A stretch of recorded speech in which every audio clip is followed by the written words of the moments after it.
95% of people are making these 5 dieting mistakes, and they're silently sabotaging your progress. So if you think that eating smaller meals more often is gonna boost your metabolism, then listen to mistake number 3, because this is for you. You wake up, you head straight to the coffee machine. With every pour, there's that familiar splash of creamer, and then followed up by that ritual sprinkle of sugar. Just a few extra splashes or a few extra dollops can literally be the difference between an extra 100, 200, or even 300 extra calories. Those extra calories, while they might seem small in isolation, can have a cumulative effect over weeks and months that can be pretty massive. And if there's ever a moment where you're wondering, why isn't the scale moving? I want you to think back to those seemingly minor indulgences that you never really kept track of. This might be the one mistake that you're making as to why your diet feels stagnant or like you've hit a plateau. Here are a few things that might help get you back on track. Try a 1-week food recall. Use an app like MyFitnessPal or Carbon Diet Coach. Using something like this can be really eye-opening. The goal here is to try and account for everything you're eating Monday through Sunday for 1 whole week. There's a lot of things that you do during the week that are pretty routine, but there might be some things on the weekends that you're not really accounting for that could be these hidden culprits. If you want to get long-term results and you don't want to feel boxed in or like you're constantly starving, then find a diet that fits your lifestyle and not the other way around. When a diet gives you a list of don't eat this food, at best, it makes it really difficult to stick with. And at worst, it's gonna cause you to develop a negative relationship with certain foods. Those type of feelings can lead to stress and guilt anytime you indulge in a food that you like, which is just gonna end up killing your mental and physical progress. It's about finding what works for your lifestyle over a long enough time horizon. Before you dive into a new diet, think it through. Does it feel doable considering your current lifestyle and your day-to-day schedule? Can you see yourself eating this way for at least the next year? Personalizing your diet is gonna help set you up for a more sustainable and enjoyable experience because it's tailored to your schedule and to your life as opposed to the other way around.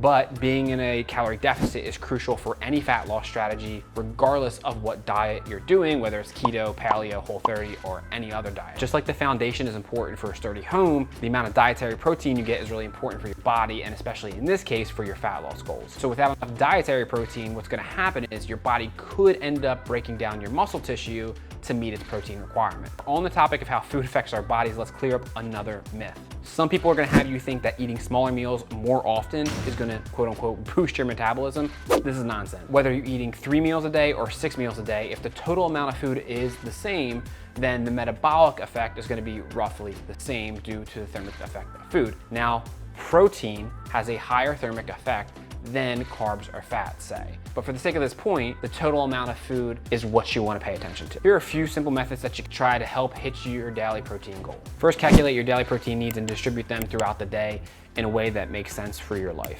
Lastly, I like to get 20 to 30 grams of protein within the first 30 minutes of waking up because this gives me a quick mental win. Trying to focus on hitting your daily protein goal is gonna have the biggest impact on your diet and on your body composition. But remember, it's also gonna help protect the house, right? Your body. It's also gonna help you control hunger, and overall, it's gonna help you reach your goals. Monday through Friday have passed and you crushed it, but then the weekend vibes hit. Weekends with their social outings are a break from your routine, but they can also become a free pass in your mind if not checked for overindulging in certain things. Your partner wants to go to your favorite ice cream spot, so you say, why not? Then your kids want to do a movie night with some popcorn and candy.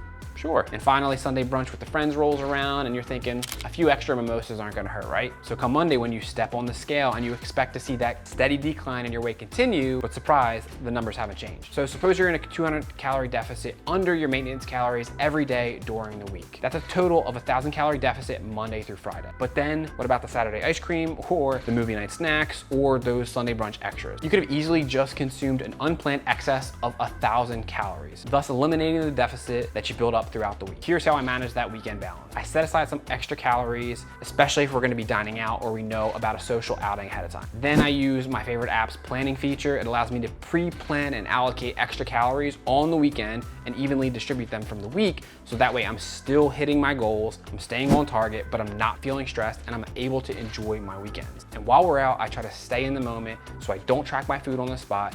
I make sure to take a photo though, or remember to log it later, so that way it's still getting done. By being mindful and strategic, I can still enjoy my weekends without compromising on my long-term goals and enjoying ourselves in the process. So you're a few weeks into your new diet, you're feeling great, and your numbers are dropping. But then out of the blue, everything stalls and you're frustrated. You start questioning your methods, you're looking for the next best diet. But switching diets constantly is like changing lanes in traffic.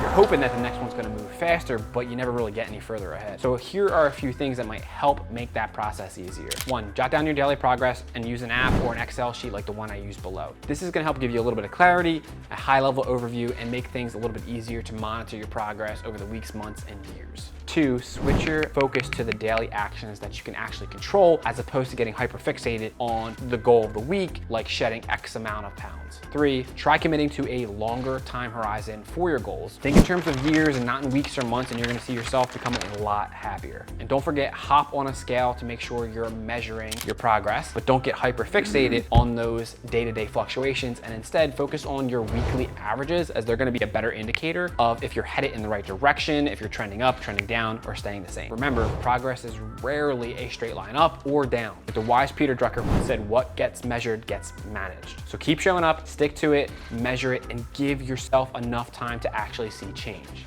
Tackling these dieting mistakes is a great first step. What about maximizing your results outside of the kitchen? Because it's not just about working out, but about finding the right workout for you. So make sure you watch this video right here, where I break down a decade of my experience into 4 simple steps that will help you craft the perfect workout routine for you and your life.